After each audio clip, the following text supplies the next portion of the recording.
The school auditorium shimmered with excitement that night. Laughter, chatter, camera flashes, restless feet.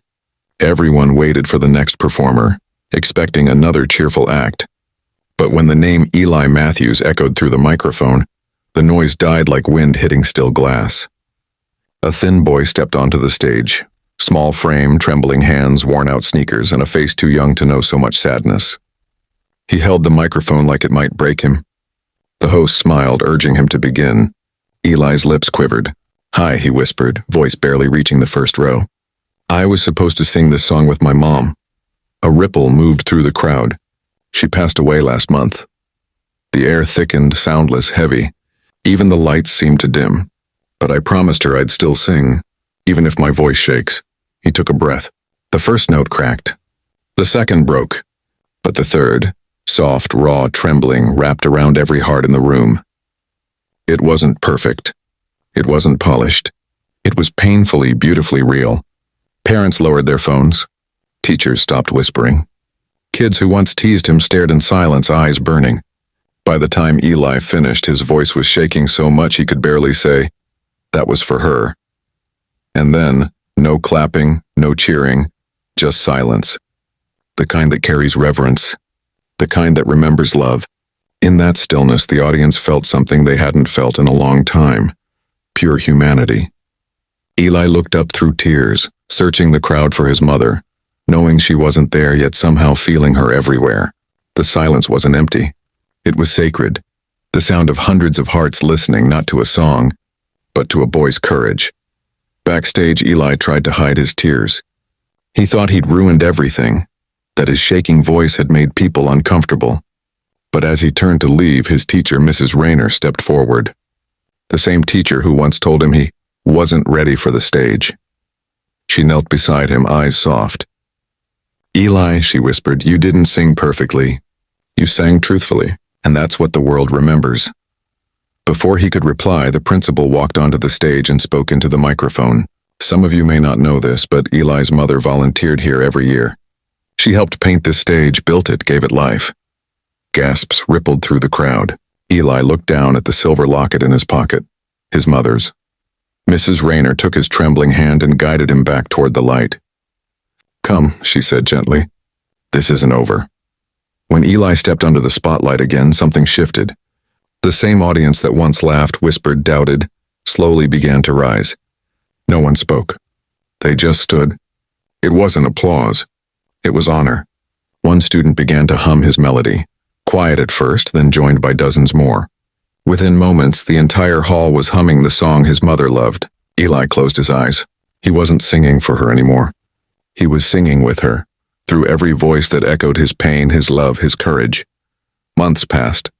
The story of the boy who silenced the stage spread through the town like a whisper of hope. But Eli didn't chase fame.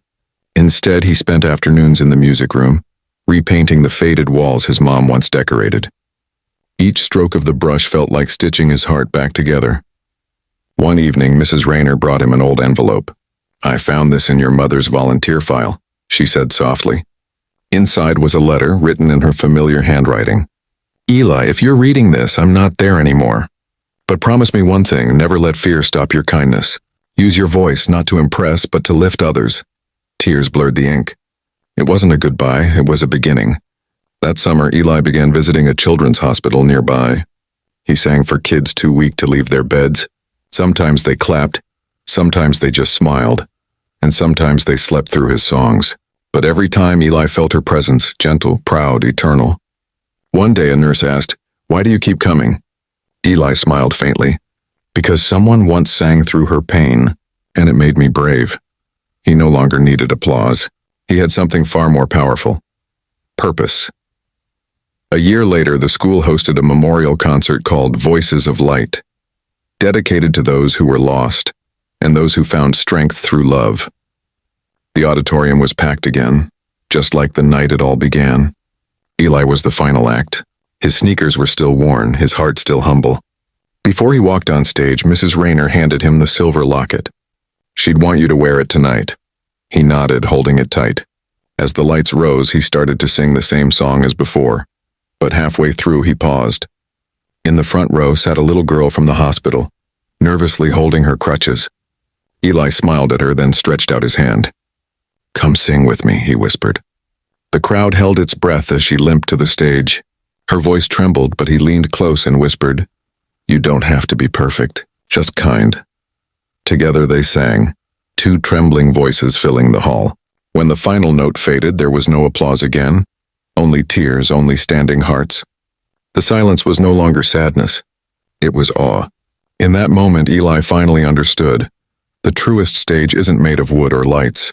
It's made of hearts willing to listen. After the concert, Eli stepped into the cool night air. The stars shimmered like applause only heaven could give. As he turned to leave, an older man approached him with kind eyes. "You don't know me," he said, voice trembling, "but I was there the night you first sang. My daughter was in the hospital back then. Your song was the last thing that made her smile." Eli froze, tears filling his eyes. The man continued, "I started a small scholarship fund in your mother's name. She gave this town kindness. You gave it a voice." He placed an envelope in Eli's hand, then walked away under the streetlights. Eli looked up at the stars, clutching his mother's locket, whispering, "We did it, Mom."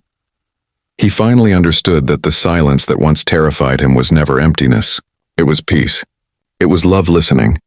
Years later, the school's music hall still carried his name and hers. And on a small sign by the door, a single quote remained, "You don't have to be perfect, just kind." Every time a nervous student stood on that same stage, they'd see that quote, take a deep breath, and remember the boy whose trembling voice once turned grief into grace, and silence into a song that never truly ended.